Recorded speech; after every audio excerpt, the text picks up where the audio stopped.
नमस्कार मेरे प्यारे भाइयों, स्वागत है आपका भयानक टॉक पर, जहां हम आपको डर और सस्पेंस से भरी कहानियां सुनाते हैं। आज का हॉरर पॉडकास्ट एक पोस्टमैन की है जिनका नाम शंकर है। तो चलिए अब यह कहानी शंकर जी के नजरिए से सुनते हैं।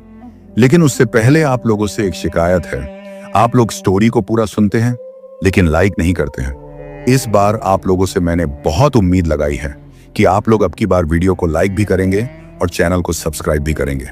और अगर आपके पास कोई हॉरर स्टोरी हो तो मैंने अपना व्हाट्सएप नंबर डिस्क्रिप्शन में दिया है, उस पर अपनी स्टोरी जरूर भेजें। तो अब ज्यादा समय नहीं लेते हैं, चलिए कहानी की शुरुआत करते हैं। दोस्तों, मेरा नाम शंकर प्रसाद है और आज जो डरावनी घटना बताने जा रहा हूं वो मेरे साथ साल 2002 में घटी थी। उस समय गर्मियों का मौसम था और बंगाल का एक सुदूर गांव, बड़ा गांव, जहां सरकारी नौकरी के चलते मेरी पोस्टिंग यहां के डाकघर में हुई थी। शहर में रहने का आदी था, लेकिन जब ट्रांसफर लेटर आया तो मना करने का कोई विकल्प नहीं था। नौकरी थी, करनी तो पड़ती ही है। बड़ा गांव आते समय मुझे बताया गया था कि यह गांव बाकी जगहों से थोड़ा अलग है।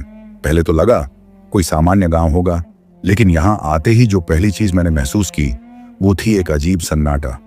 दिन में भी गांव की गलियां वीरान सी लगती थीं। लोग अपने घरों से कम ही बाहर निकलते थे और अगर निकलते भी तो किसी अजनबी से ज्यादा बात करने में रुचि नहीं दिखाते थे। बाबू, जल्दी काम निपटा लीजिए और शाम से पहले घर पहुंच जाया कीजिए। पहली ही शाम जब मैं गांव के बाजार में पहुंचा तो वहां के एक बुजुर्ग ने मुझे सलाह दी। उनकी आंखों में चिंता साफ झलक रही थी। क्यों दादा, ऐसा क्या हो जाता है शाम के बाद? मैंने हंसते हुए पूछा। बुजुर्ग ने इधर उधर देखा, मानो कोई सुन ना रहा हो, और धीरे से बोले, यहां रात को रहना ठीक नहीं बाबू, खासकर नए लोगों के लिए। उनके लहजे में जो गंभीरता थी उसने मेरी हंसी गायब कर दी, पर मैंने ज्यादा ध्यान नहीं दिया और अपने नए डाकघर की ओर बढ़ चला। बड़ा गांव का डाकघर बहुत पुराना था।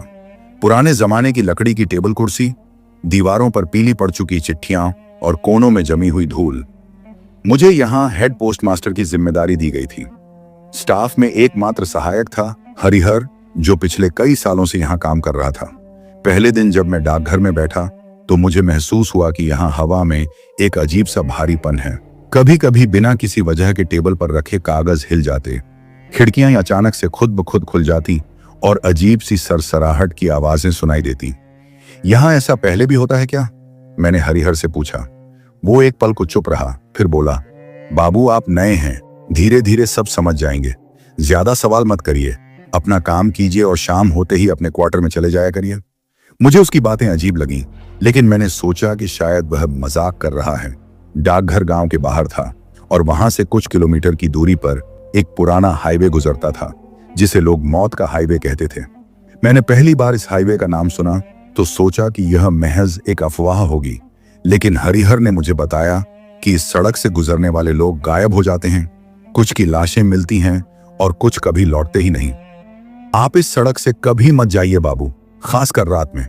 हरिहर ने मुझे सख्त चेतावनी दी, लेकिन सरकारी नौकरी थी और चिट्ठियां पहुंचाने का काम भी मेरा ही था, इसीलिए मैंने उसकी बातें नजरअंदाज कर दी। पहली रात जब मैं अपने क्वार्टर में सोने की कोशिश कर रहा था तो अचानक मुझे बहुत अजीब सपने आने लगे। सपने में मैंने देखा कि मैं एक अंधेरे जंगल में खड़ा हूं और कोई मुझे पीछे से पुकार रहा है। एक औरत की आवाज थी, बेहद दर्द भरी और सिहरन पैदा करने वाली, बचाओ बचाओ।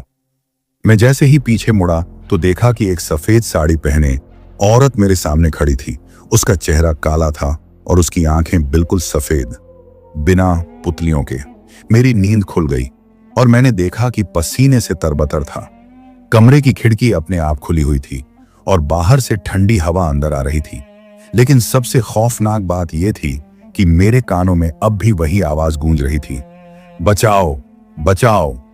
अगली सुबह जब मैं डाकघर पहुंचा तो देखा कि मेरी टेबल पर रखे सारे कागज फर्श पर बिखरे पड़े थे। यह कैसे हुआ? इसका कोई जवाब नहीं था।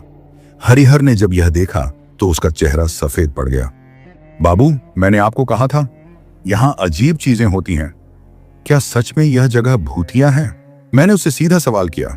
हरिहर ने गहरी सांस ली और बोला, बाबू यह सब आपको खुद ही समझ आ जाएगा, लेकिन आप प्लीज रात को बाहर मत निकलिए। उस रात मैं जागते हुए ही सोना चाहता था। मन में अजीब बेचैनी थी। घड़ी की सुइयां रात के 12 बजा चुकी थीं। बाहर सन्नाटा था, बस कभी कभी झींगुरों की आवाज आ रही थी। तभी अचानक मुझे लगा कि कोई मेरे कमरे के बाहर चल रहा है। हल्के हल्के कदमों की आहट साफ सुनाई दे रही थी। मैंने हिम्मत जुटाई और खिड़की से बाहर झांका। जो मैंने देखा उसने मेरी रूह तक कंपा दी। सामने हाईवे के किनारे एक लंबी औरत खड़ी थी। उसने सफेद साड़ी पहनी थी, उसके बाल बिखरे हुए थे और उसका चेहरा साफ नहीं दिख रहा था। वो बिल्कुल स्थिर खड़ी थी, बिल्कुल बेजान। लेकिन जैसे ही मैंने उसकी तरफ ध्यान से देखा, उसका सिर धीरे धीरे एक अजीब कोण पर मुड़ने लगा। मेरी सांसें अटक गईं और फिर उस औरत ने मेरी तरफ देखा। उसकी आंखों में पुतलियां नहीं थी। मैंने घबराकर खिड़की बंद कर दी। अगले ही पल दरवाजे पर जोर से दस्तक हुई। ट्ररर, ट्ररर। रात के 12:30 चुके थे। मेरा दिल तेजी से धड़क रहा था। दरवाजे पर दस्तक जारी थी। ट्ररर, ट्ररर। मैंने हिम्मत जुटाकर खिड़की से दोबारा झांका। वह सफेद साड़ी पहने औरत अब भी वहीं खड़ी थी, लेकिन अब उसका सिर पूरी तरह उल्टा हो चुका था। ऐसा लग रहा था जैसे उसकी हड्डियां छटक कर गलत दिशा में मुड़ गई हों। लेकिन इससे भी ज्यादा डरावनी बात यह थी कि उसकी आंखें अब मुझ पर ही टिकी थीं। खोलो, दरवाजा खोलो। उसकी फुसफुसाहट जैसे मेरे कानों के अंदर घुसकर दिमाग में गूंज रही थी। मेरे रोंगटे खड़े हो गए। मैं हिल भी नहीं पा रहा था। खोलो, मुझे बाहर बहुत ठंड लग रही है। उसकी आवाज अब और भी करीब आ रही थी। मैंने कांपते हाथों से दरवाजे के पास रखी लकड़ी की छड़ी उठाई। डर के मारे शरीर सुन्न हो चुका था, लेकिन मैं किसी भी हाल में दरवाजा खोलने वाला नहीं था। दस्तक अचानक बंद हो गई। कमरे में एक अजीब सन्नाटा छा गया। मैंने धीरे से खिड़की की ओर देखा।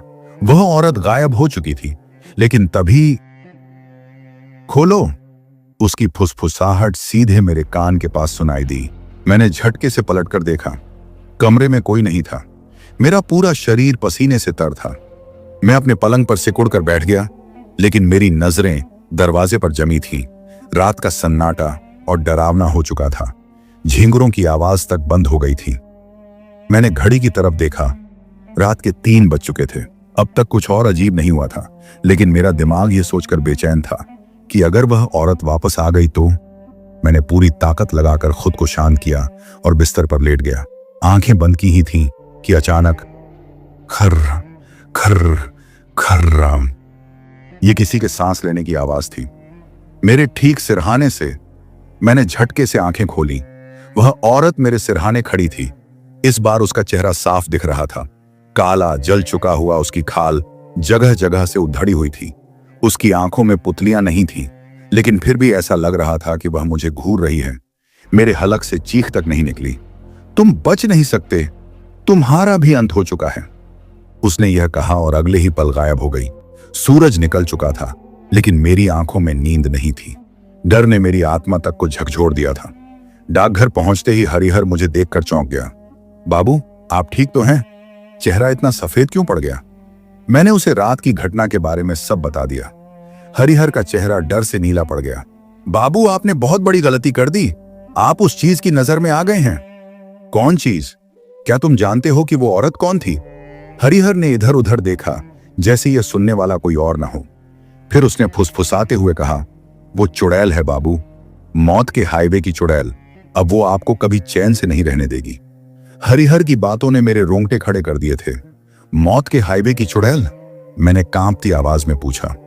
हरिहर ने इधर उधर देखा, फिर धीरे से बोला, बाबू, ये रास्ता पहले भी बहुत खतरनाक था, लेकिन 10 साल पहले एक ऐसी घटना हुई जिसने इसे शापित बना दिया। हरिहर ने बताया कि 1992 में इस गांव के पास एक महिला अपने छोटे बच्चे के साथ सड़क पार कर रही थी। तभी एक तेज रफ्तार ट्रक ने उन्हें कुचल दिया। लोगों ने बताया कि उस समय महिला ने अपने बच्चे को बचाने की कोशिश की, लेकिन ट्रक की रफ्तार इतनी तेज थी कि वह दोनों की जान नहीं बचा सकी। वो ट्रक ड्राइवर बिना रुके भाग गया। बाबू, लेकिन अगले ही दिन उसकी लाश उसी सड़क पर मिली, ट्रक के अंदर जली हुई हालत में। मैंने हैरानी से हरिहर की ओर देखा। लोग कहते हैं कि मरने से पहले उसने चीख चीख कर कहा था, मुझे माफ कर दो, मुझे छोड़ दो, लेकिन वहां कोई नहीं था। उसके बाद से जो भी इस सड़क से आधी रात के बाद गुजरता, उसे सफेद साड़ी में लिपटी एक महिला दिखती। लोगों ने बताया कि वह महिला राहगीरों को रोकने की कोशिश करती, और अगर कोई गाड़ी नहीं रोकता तो आगे जाकर उसका भयानक अंजाम होता। कुछ लोगों ने तो यह भी कहा कि उन्होंने ट्रक में उस ट्रक ड्राइवर की जलती हुई परछाई देखी थी। हरिहर ने मेरी तरफ देखा और बोला, बाबू, आपने कल रात उसे देख लिया ना, अब वह आपके पीछे पड़ेगी। मेरा दिल तेजी से धड़कने लगा। पर मैं बच सकता हूं ना? हरिहर ने सिर हिलाया। अगर आप सही उपाय करें तो शायद, लेकिन यह आसान नहीं होगा। हरिहर की बातों ने मुझे और बेचैन कर दिया। उस दिन डाकघर में मैं काम पर ध्यान देने की कोशिश कर रहा था, लेकिन दिमाग बार बार कल रात की घटना पर जा रहा था। तभी अचानक मेरी टेबल पर रखे कागज खुद ब खुद उड़ने लगे। मैंने जल्दी से इधर उधर देखा। कमरे में कोई नहीं था। फिर एक कागज हवा में उठा और खुद ब खुद मुड़कर एक शब्द बना दिया, मत बचो। मेरा पूरा शरीर कांप उठा। तभी पोस्ट ऑफिस के दरवाजे पर जोरदार दस्तक हुई। ट्रर ट्रर, ठीक वही आवाज जो कल रात सुनाई दी थी। मैंने धीरे से खिड़की से झांका। बाहर कोई नहीं था, लेकिन दरवाजे की दरार से मैंने नीचे देखा। फर्श पर गीले पैरों के निशान थे। दरवाजे पर वही भारी दस्तक गूंज रही थी। ट्रर ट्रर। मेरा शरीर पसीने से भीग चुका था। दरवाजे के नीचे गीले पैरों के निशान दिख रहे थे, जो धीरे धीरे अंदर की ओर खिसक रहे थे। मैंने कांपते हाथों से एक लाठी उठाई और दरवाजे की ओर बढ़ा। मेरी सांसें तेज हो गई थीं। कौन है? मैंने कांपती आवाज में पूछा। कोई जवाब नहीं आया, पर दस्तक बंद नहीं हुई। ट्रर ट्रर। मुझे लगा कि अगर मैं और देर तक रुका तो डर मुझे भीतर ही मार डालेगा। मैंने अचानक झपट कर दरवाजा खोल दिया। बाहर कोई नहीं था, पर गीले पैरों के निशान अब भी वहां थे।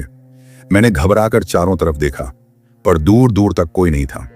मैं तेजी से अपने टेबल के पास लौटा और कुर्सी पर बैठ गया। मन में खौफ भर चुका था, लेकिन खुद को शांत करने की कोशिश कर रहा था। पर तभी खर्र खर्र खर्र किसी के सांस लेने की भारी आवाज मेरे ठीक पीछे से आई। मेरी रीढ़ की हड्डी में ठंडक दौड़ गई। बहुत हिम्मत जुटाकर मैंने धीरे धीरे गर्दन घुमाई।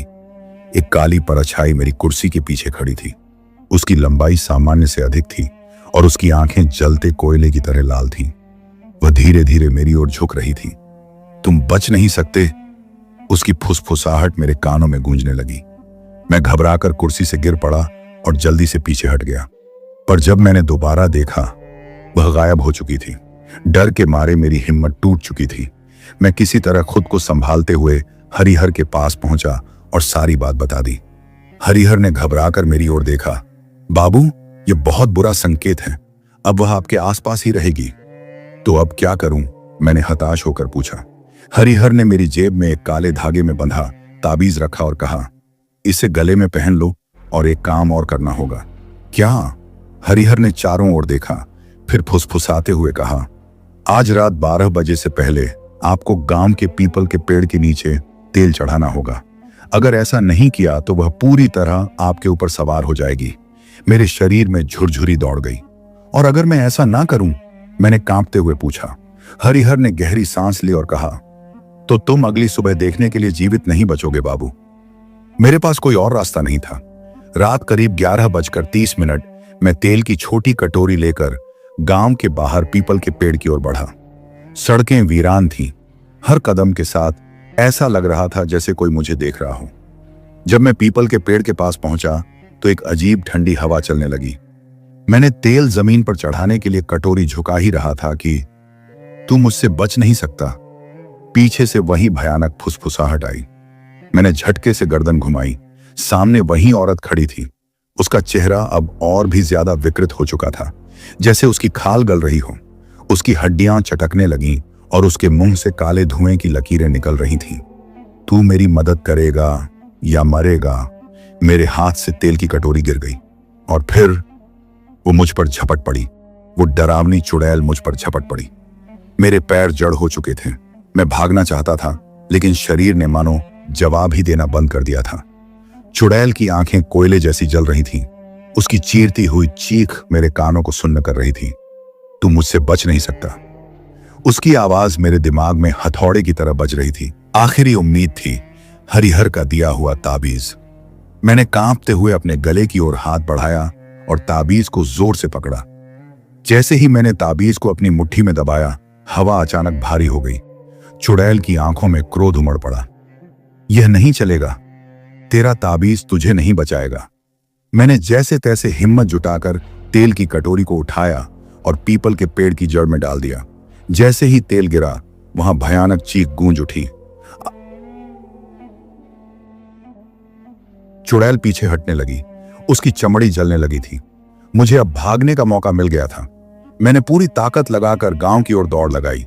किसी तरह मैं डाकघर पहुंचा और दरवाजा अंदर से बंद कर लिया। मेरा दिल अभी भी तेजी से धड़क रहा था, पर राहत ज्यादा देर नहीं रही। दरवाजे पर फिर वही दस्तक होने लगी, ट्रररर, ट्रररर। इस बार यह दस्तक पहले से ज्यादा तेज थी। मेरी सांसें रुकने लगी। मैंने खिड़की से झांक कर देखा, सामने कोई नहीं था, लेकिन अब एक नई अजीब चीज दिख रही थी। डाकघर के बाहर रखे लाल रंग के पोस्ट बॉक्स पर किसी ने नाखूनों से खरोंच कर कुछ लिखा था, तेरा समय पूरा हुआ। अब मुझे यकीन हो गया था कि यह आत्मा इतनी आसानी से मेरा पीछा नहीं छोड़ेगी। रात किसी तरह डर के साए में बीती। अगले दिन मैं सीधे हरिहर के पास गया। हरिहर, मैंने वो सब किया जो तुमने कहा था, लेकिन वो अब भी मेरे पीछे है। हरिहर का चेहरा सफेद पड़ गया। बाबू, अगर वो अभी भी पीछे है तो इसका मतलब है कि उसने तुझे निशान बना लिया है। मेरा पूरा शरीर ठंडा पड़ गया। अब इसका क्या मतलब है? हरिहर ने गहरी सांस ली और धीरे से कहा, इसका मतलब है कि अब तुझे कोई नहीं बचा सकता। हरिहर की बात सुनकर मेरे पैरों तले जमीन खिसक गई। क्या मतलब अब मुझे कोई नहीं बचा सकता? हरिहर की आंखों में अजीब सा डर था। उसने इधर उधर देखा, जैसे कोई हमें छुप कर सुन रहा हो। फिर वो मुझे खींचकर अपने घर के अंदर ले गया और धीरे से फुसफुसाया, बाबू, ये आत्मा तेरे साथ रह गई है। अब चाहे तू जहां भी जाएगा, ये तेरा पीछा करेगी। इसका असली मकसद तुझे मारना नहीं है, बल्कि तुझे अपने जाल में फंसाना है। मेरा गला सूख गया। मतलब? हरिहर ने आंखें बंद की और एक लंबी सांस ली। फिर बोला, इस आत्मा की मृत्यु बहुत दर्दनाक हुई थी। ये दुनिया छोड़कर जा नहीं पा रही, इसलिए ये किसी इंसान को अपना माध्यम बनाना चाहती है, और वो माध्यम तू बन चुका है। मेरे शरीर में झुरझुरी दौड़ गई। क्या इसका कोई उपाय है? हरिहर ने सिर झुका लिया। बस एक ही तरीका है बाबू, तुझे उस आत्मा का अतीत खंगालना होगा। जब तक तुझे ये पता नहीं चलेगा कि वह कौन थी और उसके साथ क्या हुआ था, तब तक तू इससे बच नहीं पाएगा। मेरे पास अब और कोई रास्ता नहीं था। मैं हरिहर से सारी जानकारी लेकर गांव के बुजुर्गों से पूछताछ करने लगा। गांव का सबसे बुजुर्ग व्यक्ति राम स्वरूप काका थे। जब मैंने उनसे उस चुड़ैल के बारे में पूछा तो उनका चेहरा पीला पड़ गया। वह कांपती आवाज में बोले, बेटा, तूने बहुत बड़ा पंगा ले लिया है। इस आत्मा का नाम रंजना था। वो इसी गांव की थी, लेकिन उसकी मौत बहुत ही भयानक तरीके से हुई थी। मुझे अब पूरा सच जानना था। मैंने उनकी ओर देखा और धीरे से पूछा, उसके साथ क्या हुआ था काका? रामस्वरूप काका ने मेरी ओर देखा। उनकी आंखों में एक अजीब सी दहशत थी। फिर उन्होंने जो बताया वो सुनकर मेरी रूह कांप गई। ये बात 30 साल पुरानी थी। रंजना गांव की सबसे खूबसूरत लड़की थी, लेकिन उसका रूप ही उसकी सबसे बड़ी बदकिस्मती बन गया। गांव का एक जमींदार भैरव सिंह उस पर बुरी नजर रखता था। एक रात जब रंजना जंगल के पास स्थित कुएं से पानी भरने गई तो भैरव सिंह ने अपने गुंडों के साथ मिलकर उसे उठा लिया। रंजना चीखती रही, गिड़गिड़ाती रही, लेकिन किसी ने उसकी मदद नहीं की। उस रात उसके साथ जो हुआ वो इतना भयानक था कि गांव की औरतें आज भी उस जगह जाने से डरती थीं।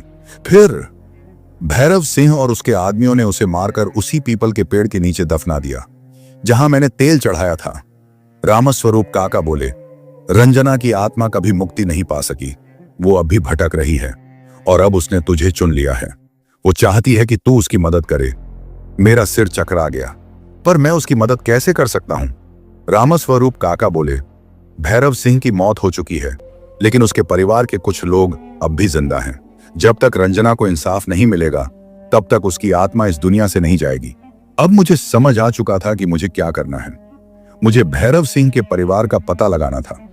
गांव में पता चला कि भैरव सिंह के बेटे रतन सिंह का एक पुराना हवेली नुमा घर गांव के बाहर था।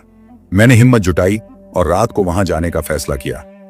जब मैं हवेली पहुंचा तो वहां अजीब सी खामोशी थी। हवेली के दरवाजे पर मोटा ताला लगा था, लेकिन अंदर से एक हल्की सी रोशनी झलक रही थी। कोई तो अंदर है। मैंने दरवाजे पर दस्तक दी। खटखट खटखट। कुछ देर तक कोई जवाब नहीं आया। फिर अचानक दरवाजा अपने आप खुल गया। मैंने अंदर झांका। सामने एक पुराना लकड़ी का झूला धीरे धीरे हिल रहा था, जैसे कोई अभी अभी वहां से उठा हो। कमरे में एक पुरानी तस्वीर टंगी थी, भैरव सिंह की तस्वीर, लेकिन तस्वीर के शीशे पर लाल रंग से कुछ लिखा था, अब तेरा समय आ गया है। मेरे पैरों के नीचे से जमीन खिसक गई। मैंने जल्दी से चारों ओर देखा, पर कोई नहीं था। लेकिन तभी पीछे से किसी के चलने की आवाज आई, ठक ठक ठक। मैंने डरते डरते पीछे मुड़कर देखा। रतन सिंह सामने खड़ा था। उसकी आंखों में एक अजीब सा खौफ था। तुम यहां क्या कर रहे हो? उसने कांपती आवाज में पूछा। मैंने बिना कोई झिझक पूरी कहानी बता दी। रतन सिंह का चेहरा उतर गया। तुम्हें नहीं पता कि तुमने क्या कर दिया है? क्या मतलब? मैंने पूछा। रतन सिंह ने इधर उधर देखा और फुसफुसाया, रंजना की आत्मा सिर्फ भैरव सिंह के परिवार से बदला नहीं लेना चाहती। वो अब भी किसी की तलाश में है। किसकी तलाश में? रतन सिंह की आंखें भय से फैल गईं। उसने कांपती आवाज में कहा, वो अपने अगले शिकार की तलाश में है, और अब वो तुम हो। मेरे हाथ से लालटेन गिर गई और दरवाजे के पीछे से वही भयानक हंसी गूंज उठी। अब तू मेरा है। रतन सिंह की आंखों में मौत का खौफ साफ झलक रहा था। तुम्हें नहीं पता कि तुमने क्या कर दिया है? उसकी आवाज कांप रही थी। मैंने खुद को संयत करने की कोशिश की और पूछा, क्या मतलब? मैं तो सिर्फ रंजना की आत्मा के बारे में जानने आया था। रतन सिंह ने गहरी सांस ली और कहा, रंजना की आत्मा सिर्फ भैरव सिंह के परिवार से बदला नहीं लेना चाहती। वो अब भी किसी की तलाश में है, और अब वो तुम्हारे पीछे पड़ गई है। मेरे रोंगटे खड़े हो गए। पर क्यों? मैंने तो उसका कोई नुकसान नहीं किया। रतन सिंह ने मुझे ध्यान से देखा और कहा, बात इतनी आसान नहीं है शंकर। तुमने उसकी आत्मा को छेड़ दिया है। अब वो तुम्हें नहीं छोड़ेगी। मैं समझ चुका था कि अब मेरे पास समय कम था। मुझे जल्द से जल्द इस रहस्य से पर्दा उठाना था, वरना मेरा भी वही हश्र होगा जो बाकी लोगों का हुआ था। रतन सिंह ने बताया कि रंजना का असली बदला तब पूरा होगा जब उसकी आत्मा को शांति मिलेगी। लेकिन शांति कैसे मिलेगी, यह कोई नहीं जानता था। मैंने तय किया कि मुझे खुद उस जगह जाना होगा जहां रंजना को दफनाया गया था। रात के ठीक 12 बजे मैं गांव के उस भूतिया पीपल के पेड़ के पास पहुंचा। चारों ओर भयानक सन्नाटा था। दूर कहीं उल्लू की आवाज आ रही थी। हवा ठंडी और सर्द थी, लेकिन माथे पर पसीना बह रहा था। मैंने लालटेन जलाई और धीरे धीरे पेड़ के पास पहुंचा। हवा अचानक तेज हो गई। पत्ते सरसराने लगे। लगा जैसे कोई मेरी मौजूदगी से गुस्से में हो। मैंने धीरे से जमीन खोदनी शुरू की। जैसे ही मैंने पहली परत हटाई, जमीन से तेज दुर्गंध उठी। ये बदबू किस चीज की है? मैंने और तेजी से मिट्टी हटाई, और तभी गहरे गड्ढे में मुझे कुछ सफेद हड्डियां दिखी। हड्डियों को देखते ही मेरे कानों में एक भयानक चीख गूंज उठी, शंकर, तूने मुझे जगा दिया। मेरे हाथ कांप गए, लालटेन बुझ गई और चारों ओर अंधेरा छा गया। मैं तेजी से पीछे हटा, लेकिन मेरा पैर किसी चीज में उलझ गया और मैं जमीन पर गिर पड़ा। तभी सामने एक साया उभरने लगा। वह परछाई धीरे धीरे आकार लेने लगी और कुछ ही पलों में वह रंजना की आत्मा में बदल गई। उसके लहराते बाल, सफेद चमकती आंखें और खून से सना चेहरा देख मेरे होश उड़ गए। रंजना ने एकदम ठंडी आवाज में कहा, तूने मेरी कब्र को छेड़ दिया है। अब तू मुझसे बच नहीं सकता। मैंने हिम्मत जुटाकर पूछा, तू आखिर चाहती क्या है? रंजना की आंखों में नफरत की चमक थी। उसने कहा, इंसाफ। मुझे इंसाफ चाहिए, लेकिन इंसाफ देने वाला भी अब जिंदा नहीं है। इसलिए अब मुझे किसी के शरीर की जरूरत है जिसमें मैं बस सकूं। मेरे पैरों तले जमीन खिसक गई। मतलब? रंजना ने मेरी ओर उंगली उठाई और कहा, अब तू ही मेरा नया शरीर बनेगा।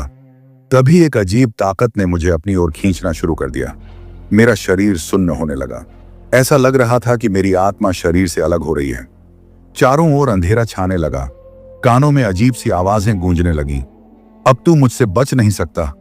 रंजना की भयानक हंसी गूंजने लगी। मैं जमीन पर गिर पड़ा। मेरी आंखें धीरे धीरे बंद होने लगी। तभी अचानक मुझे हरिहर की बात याद आई। अगर कभी तुझे लगे कि आत्मा तुझे वश में कर रही है, तो अपने मन को मजबूत कर लेना। आत्मा डर से ही ताकत पाती है। मैंने अपनी आखिरी हिम्मत जुटाई और जोर से चिल्लाया, मैं तुझे अपने ऊपर हावी नहीं होने दूंगा। मैंने अपने पूरे शरीर की ताकत लगाकर खुद को जमीन पर गिरा दिया और आंखें कसकर बंद कर ली। मैं तुझसे नहीं डरता। और तभी सब कुछ शांत हो गया। जब मैंने आंखें खोली तो रंजना की आत्मा गायब हो चुकी थी, लेकिन मेरे हाथ में कुछ पड़ा था, एक पुरानी चूड़ी। मैंने चूड़ी को ध्यान से देखा। यह वही चूड़ी थी जो रंजना हमेशा पहना करती थी। इसका मतलब रंजना की आत्मा अभी पूरी तरह मुक्त नहीं हुई थी। तो क्या अब भी वह मुझे अपना शिकार बनाने की कोशिश करेगी? क्या मैं इस मौत के खेल से बाहर निकल पाऊंगा, या फिर यह खौफनाक रात मेरी आखिरी रात होगी? रंजना की आत्मा तो गायब हो गई थी, लेकिन मेरे हाथ में उसकी चूड़ी थी। यह कोई साधारण चूड़ी नहीं थी। इसका रंग हल्का सुनहरा था, लेकिन अब यह पूरी तरह काली पड़ चुकी थी, जैसे किसी ने इसे आग में जला दिया हो। मेरा दिल तेजी से धड़क रहा था। क्या यह चूड़ी मेरे लिए खतरा है? रतन सिंह ने कहा था कि रंजना की आत्मा शांति नहीं पाएगी जब तक उसका बदला पूरा नहीं हो जाता। लेकिन बदला किससे? मैं जान चुका था कि अब इस रहस्य को हल किए बिना मेरी जान नहीं बचेगी। मैंने तय किया कि अब मुझे किसी और की मदद नहीं लेनी है। अगली रात मैं फिर से उस गांव के शापित पीपल के पेड़ के पास गया। चारों तरफ अंधेरा था। दूर कहीं जंगली कुत्तों की भयानक आवाजें गूंज रही थीं। हवा में अजीब सी ठंडक थी, लेकिन उस ठंड के बावजूद मेरा शरीर पसीने से तर था। मेरे पास एक त्रिशूल और हनुमान चालीसा थी। हरिहर ने यह देते हुए कहा था कि यह बुरी आत्माओं से बचाने में मदद करेगी। मैंने धीरे से चूड़ी को जमीन पर रखा और ध्यान से देखने लगा। तभी अचानक एक भयानक चीख हवा में गूंज उठी। शंकर, तू फिर आ गया। मेरा शरीर जैसे सुन्न पड़ गया। सामने वही साया खड़ा था, रंजना की आत्मा। लेकिन इस बार वह पहले से ज्यादा गुस्से में लग रही थी। उसकी आंखें लाल थीं, बाल हवा में लहरा रहे थे और उसके चेहरे पर नफरत साफ झलक रही थी। तू क्यों बार बार मुझे परेशान कर रहा है? मैंने हिम्मत जुटाकर कहा। मुझे सच जानना है रंजना। रंजना की आत्मा जोर से हंसी। सच? सच इतना आसान नहीं है शंकर। और फिर अचानक एक तेज झोंका आया और मेरी लालटेन बुझ गई। अब चारों ओर घना अंधेरा था। तभी अचानक मैंने महसूस किया कि कोई मुझे पीछे से खींच रहा है। मैंने जोर से चीखने की कोशिश की, लेकिन मेरी आवाज जैसे किसी ने गला घोंटकर बंद कर दी हो। अब मेरे चारों ओर सिर्फ अंधेरा था। मैंने अपनी जेब से हनुमान चालीसा निकाली और जोर से पढ़ने लगा, बजरंग बली की जय। तभी अचानक रोशनी चमकी और वो साया जोर से चिल्लाया, रुक जा, मत पढ़। लेकिन मैंने अपनी आंखें बंद कर ली और पूरी ताकत से मंत्र पढ़ता गया। कुछ ही पल बाद जब मैंने आंखें खोली तो देखा कि रंजना की आत्मा अब कमजोर हो चुकी थी। अब उसकी आंखों में गुस्सा नहीं, बल्कि दर्द और पीड़ा थी। उसने धीरे धीरे कहा, तू सच जानना चाहता है शंकर? मैंने सिर हिलाया। रंजना ने गहरी सांस ली और कहा, मेरी आत्मा तभी मुक्त होगी जब मेरे हत्यारे को सजा मिले। मैं चौंक गया। तुम्हारा हत्यारा? भैरव सिंह? रंजना ने सिर हिलाया। नहीं, भैरव सिंह के अलावा कोई और था जिसने मुझे धोखा दिया, जिसने मेरी जिंदगी बर्बाद की। मेरे रोंगटे खड़े हो गए। कौन था वो? रंजना की आत्मा जोर से हंसी। वो आदमी जिसे तू सबसे ज्यादा भरोसेमंद समझता है। अब मैं पूरी तरह डर चुका था। कौन था वो आदमी? रंजना ने धीरे से कहा, रतन सिंह। मेरा दिल जैसे उछलकर गले में आ गया। रतन सिंह? मगर उसने तो कहा था कि वो तुम्हारी मदद करना चाहता था। रंजना की आंखों में आंसू आ गए। झूठ। रतन सिंह मेरा सगा भाई था, लेकिन उसने ही मुझे धोखा दिया। उसने मुझे भैरव सिंह के हवाले कर दिया, सिर्फ अपनी जमीन बचाने के लिए। मैं दंग रह गया। रतन सिंह ने तो कहा था कि उसने मुझे बचाया था, लेकिन अब रंजना की आत्मा कुछ और ही कहानी बता रही थी। अब मेरे पास कोई रास्ता नहीं था। मैंने तय किया कि मुझे आखिरी बार रतन सिंह से मिलना होगा, लेकिन इस बार मैं अकेला नहीं था। मेरे साथ हरिहर और गांव के कुछ और लोग भी थे। हमने रात को ही रतन सिंह के घर का दरवाजा खटखटाया। रतन सिंह, दरवाजा खोलो। कोई जवाब नहीं आया। हमने दरवाजा जोर से धक्का दिया और जैसे ही वो खुला, रतन सिंह जमीन पर पड़ा था। उसकी आंखें खुली थीं, लेकिन उसकी सांसें थम चुकी थीं। उसके चेहरे पर भयानक डर था, जैसे उसने अपनी मौत से पहले कुछ भयंकर देखा हो। गांव के लोगों ने क्रॉस बनाकर उसकी आत्मा को शांति देने की कोशिश की, लेकिन मैं जानता था कि अब भी कुछ अधूरा था। मैंने रंजना की चूड़ी उठाई और जमीन में दबा दी। तभी अचानक तेज हवा चली और मेरे कानों में रंजना की आवाज गूंजी, अब मेरा बदला पूरा हो गया शंकर, धन्यवाद। और फिर सब कुछ शांत हो गया। गांव के लोग अब भी डरे हुए थे, लेकिन मैंने महसूस किया कि कुछ तो बदल चुका था, लेकिन मेरा मन अब भी सवालों से घिरा था। क्या रंजना की आत्मा सच में मुक्त हो गई थी, या फिर वो अब भी कहीं आसपास भटक रही थी? क्या इस गांव का भूतिया रहस्य अब भी पूरी तरह खत्म नहीं हुआ था? मैंने अपनी आंखें बंद की और एक गहरी सांस ली। मुझे पता था कि यह कहानी यहीं खत्म नहीं हुई थी। रतन सिंह की मौत के बाद गांव में सन्नाटा छा गया था। कोई कुछ बोलने को तैयार नहीं था, लेकिन सभी जानते थे कि यह किसी आम इंसान की मौत नहीं थी। उसकी आंखों में जो डर जमे हुए थे, वो इस बात का संकेत था कि मरने से पहले उसने कुछ भयानक देखा था। मैंने खुद को समझाने की कोशिश की कि सब कुछ खत्म हो चुका है, लेकिन कहीं ना कहीं दिल के किसी कोने में अजीब सी बेचैनी थी।